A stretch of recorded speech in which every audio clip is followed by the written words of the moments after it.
Today's guest is Cas Cleo, a Nashville singer-songwriter. Cass's dreamy songwriting is making a mark on our local scene. Welcome, Cass. Hey, thank you for having me. Thanks for being here. So let's start you back at the beginning. Where were you first born and raised, and then how did music come into your life? So I was born in Maryland and then we moved when I was like 4. So I basically spent my whole life in Virginia, Northern Virginia, like middle of nowhere. Um, and my dad was a musician when he was growing up. So I guess it's been in me, even though I didn't know that he was a musician until later in life. And then my mom always liked to listen to music too and would sing, and she was a theater kid in high school.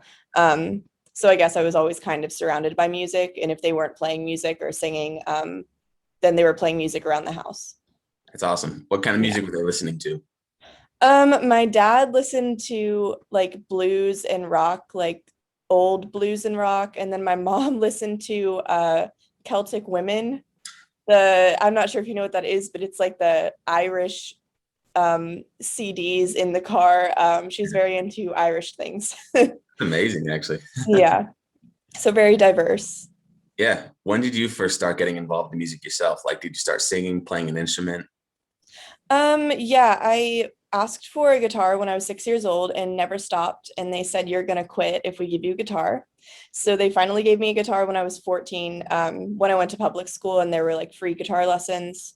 And then I've always been singing. And then I started writing songs when I was like between 6 and 8, probably. Wow. So a lot, like always. Yeah. Were they always like fully structured songs, or do you kind of have to learn how to write? No. I knew like the structure of a song, like verse, chorus, bridge, chorus. But I would take like other songs that I had heard and then like mash them all up into one song and like rearrange the structures of them to make them one song and then put my own melody to it.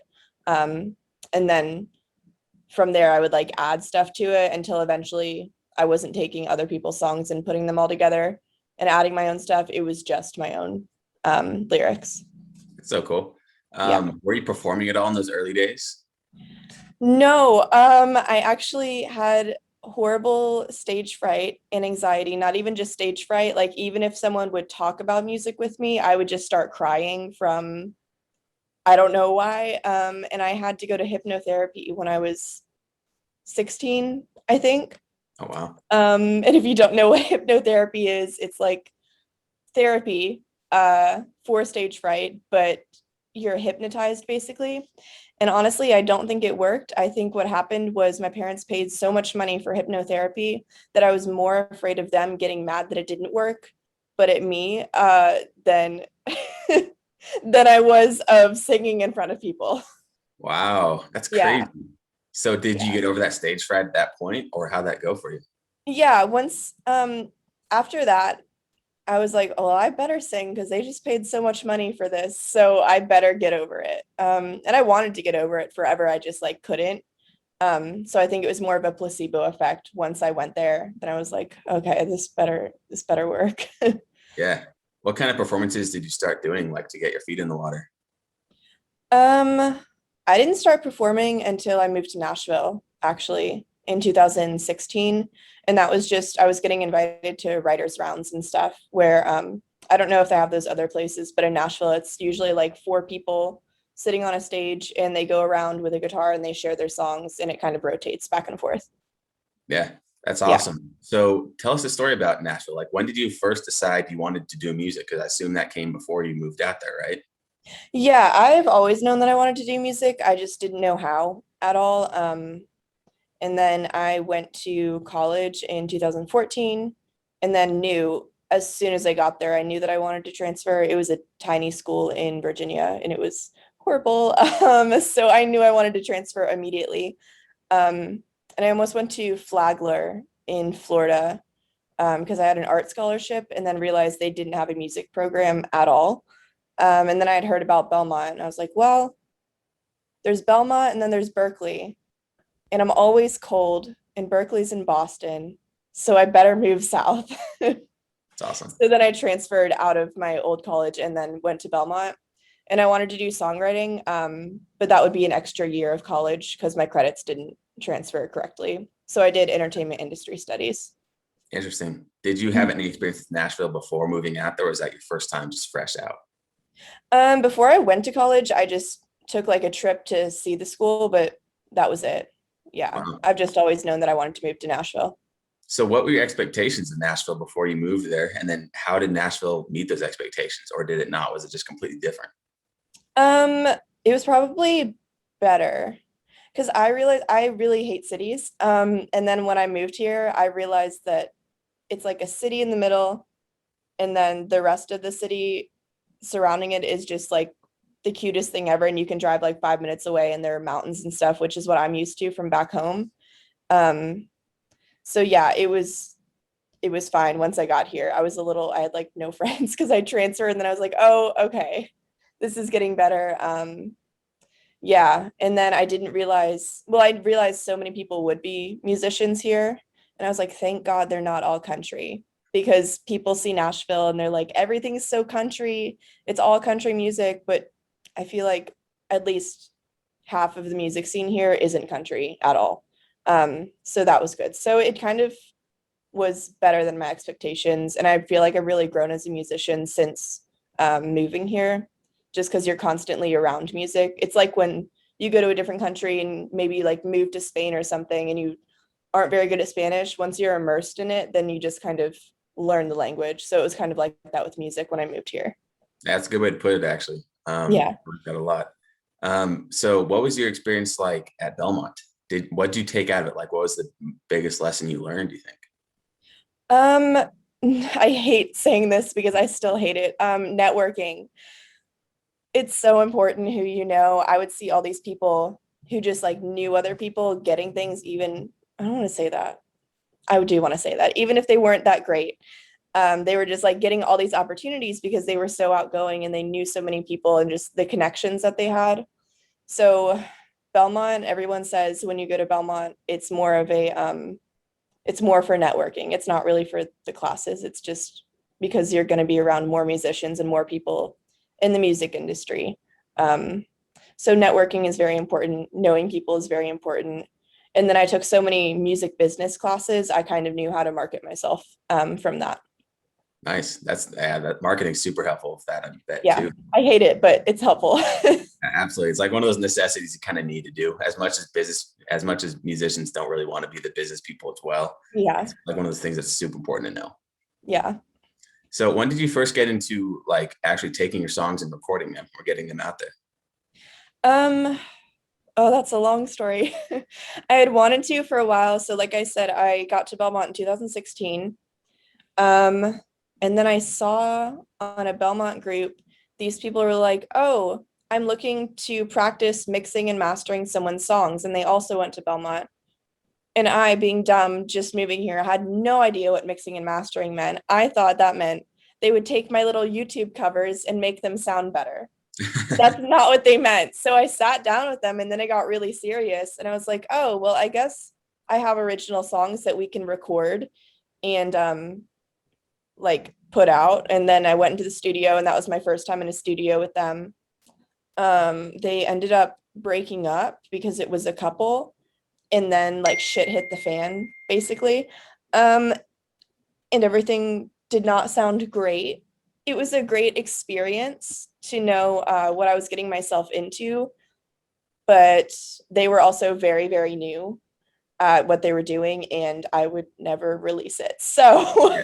then after that, I think it was 2017, I met my friend. His name's Andrew Lambie, and he produced my first 5 songs. He had no production experience, but he was a guitar major, and I think they all sound good. The first 5 of them that were like folky singles. Since we were both kind of new at it, it took a year or a little over a year to get all 5 songs done and together. And I was putting them out like as they were giving them to me. Um, and then once I ran with that and I marketed that and I kind of figured out what I was doing, I was like, do I really want to do this type of music? No. So then this is the last part of the story. This is so long. I'm so No sorry. worries. Yeah. This is the last part of the story, but 2020, I had written so many more songs that I felt like were more me. I had graduated Belmont in 2018. felt like I knew what I was doing, knew all the terms like mixing and mastering, the bare minimum. And then I started looking for a producer because I was trying to move away from folk and go more like indie pop, like sad girl indie pop. So I looked at 5 different producers, and then one night I was up on Instagram procrastinating, even though I had work early the next morning. And I was scrolling and I saw this kid that like kind of looked familiar, and I couldn't place him on the explore page. And I clicked it and I was like, oh, it's Briston Maroney. I've definitely heard that name. So then I went to his Spotify and I clicked on the credits, and then I found Tone Deaf, which is now my producer. And I was like, oh, this sounds really good, even though it's not my style. I wonder what else he's done. So then I looked up other artists in Nashville that I like. And every time I would click the credits, it would come up as him. And I was like, oh, Wow. I've got to reach out to this guy. He also did like Gatlin stuff and Charlie Adams. Those are Nashville people that I like. And yeah, so I was like, there's no way he's going to get back to me. I'm not good enough for this. So I sat for like an hour and I was like, I can't do it. I can't do it. And then I was like, you just got to do it. You got to do it. So I found his Instagram and I found his email and I sent him like 2 of my songs that I'd voice memoed. And he got back to me within the hour and he was like, let's do it. And now I've got an EP with 4 songs that I absolutely love. So that was the long answer. Oh, that's great. I think Yeah. that's also great insight to how people can find producers. I Yeah. mean, I remember my band back in the day actually tried a similar thing where I don't know if you know Tidal, the streaming service, Yeah. but they have like all the credits too. So we would actually go on like some of our favorite artists and just look at the credits and find the producers and try and see how much they cost online. So it's an adventure, but that Yeah. is one way to find someone to do your songs. So that's Yeah. awesome. So how do you feel the reception has been for these new songs compared to your first releases? Um, so much better. I think it's just because I was more confident in them, so that probably came out in the recordings. And also just, I mean, Tone Deaf, my producer, he's been doing this. He's like in his 40s or something. He's like 41. I don't want to age him. But he's been doing this since he was 16, so he knew what he was doing. And I think you can hear that more and hear like the professionalism in the recordings. And I think that's why they're doing so much better than my previous songs. Also because they're more pop and more people listen to pop rather than folk music. Yeah, that is true. What's your experience been with like playing around Nashville? Have you played many live shows along with those writers rounds, or has it just been the writers rounds so far? Yeah, no, I played at Third and Lindsley in Nashville. I played at Douglas Corner Cafe, RIP. They're now closed, and it's so sad. They closed in 2020, I think. Um, I have not played a show. I played shows at the beginning of 2020 before everything shut down, and I would love to get back out there. I played at the Listening Room. The Listening Room wasn't solo shows, it's just a bigger venue. But no, I've played full band shows before, and I've played like acoustic just by myself shows too. Um, but yeah, I have some shows coming up. Everything's starting to open up now, so that's good. End of April. Yeah, it's an exciting time for sure. Yeah. The process like to get these shows booked? Like, how did you have to, especially at first when you came in, pretty fresh to everything? Was it hard to get a show? Um, it was kind of weird because I always thought that I would have to go out of my way to ask people. But once you make friends and you live in Nashville and everyone plays, there's going to be someone that you know that's hosting a show. And I think my first show was at Belcourt Taps, which is like this small little bar that everyone plays at, like a few minutes away from here. And my friend, she was hosting, and one of her writers dropped out last minute, like same day. And she texted me and she was like, hey, do you want to play? And I was so nervous. And I was like, yeah, I can totally play. Never played really a show in my life. And then it went really well. And then from there, people just kept asking me to play shows, which I know is totally different from different parts of the country, probably, where you probably have to ask because there's not as much going on. But if there are shows in Nashville and you live in Nashville, you can find a show to play for Yeah, sure. that's awesome. I'm sure it's a huge benefit of being there. Yeah. So what would you say is a big lesson you've had to learn about playing live shows through your experience? People are not going to know when you mess up unless you like get nervous and then keep messing up. So if you mess up, just keep going is what I've learned. I think I've stopped like once and I just like kind of crumbled after that. But if you just keep going, usually people don't know your songs. They're not going to know when you mess up. So even if you forget the lyrics, I will make them up on the spot and everyone's like, wow, that was great. So that, and then as far as like marketing, going out and talking to people around the room after the show can get you a lot of like traction with your Spotify and stuff like that, especially because a lot of people that come here are tourists and they're like looking for people to listen to from Nashville. That's a really good point, actually. Yeah. So yeah, when you play shows, is it like mostly tourists? Are there often, people from Nashville? What's your experience been with the audience and who they are? Um, it depends where I played, like at Douglas Corner Cafe. When I played there, it was I think it was all locals because it doesn't look like much from the outside. It's like in this old building and like I think the windows are all blacked out. So like you have to tell people you're playing a show there and then people will go there and it's amazing. But not anymore because it's closed. And then for like the listening room, uh I think they hold like 200 people. And one night I was there and it sold out and it was pretty much all tourists except for the few friends I knew and the other people that were performing, the few friends that they knew. So it's really just basically where you play. Because some places you look up places to see live music in Nashville and it'll come up with a list of like 5 to 10, and that's where the tourists are going to be. And then other places are just like local places that you know of. Interesting. Is there like a difference in how those different audiences react? Like, are tourists different than the locals? Are they just kind of supportive or what? I feel like maybe this is just me being callous. I feel like the locals will judge you. So I'm like, if I know it's a local crowd, I better be on top of my shit. I don't know if I can say that in No, go this for it. podcast, but Go for it. I'm like, I better be on top of it because everyone's a musician. And I don't know if that's just in my head or if I do that to other people when I watch a show. But then if it's tourists, they're just there for a good time and they like want to hear you play and they want to hear like the differences between your music and other people's music. So usually they're very attentive.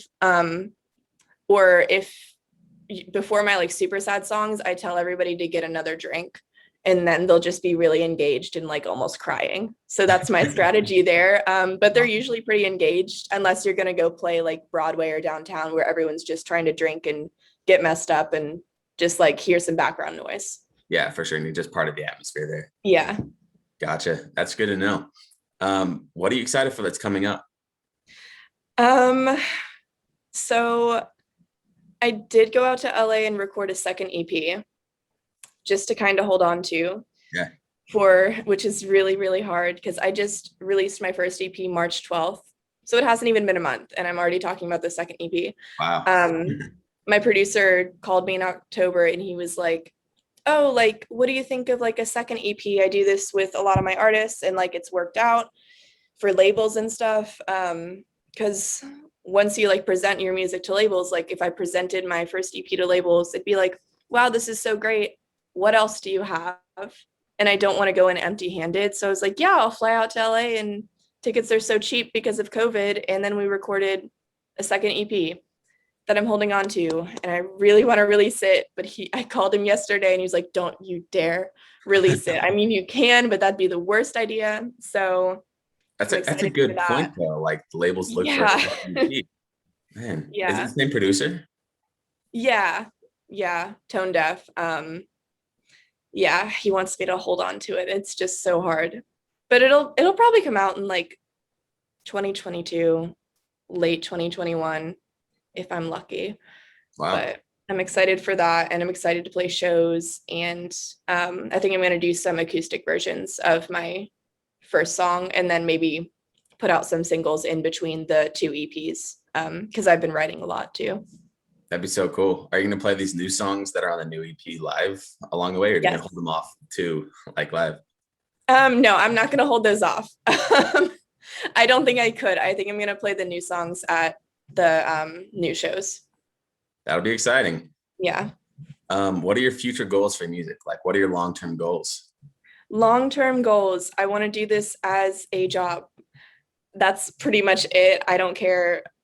I just want to live on music. I don't want another job. That's my only goal at this point. I don't care if I'm like almost poor, as long as I'm like can pay my bills with music. That's all I want right now.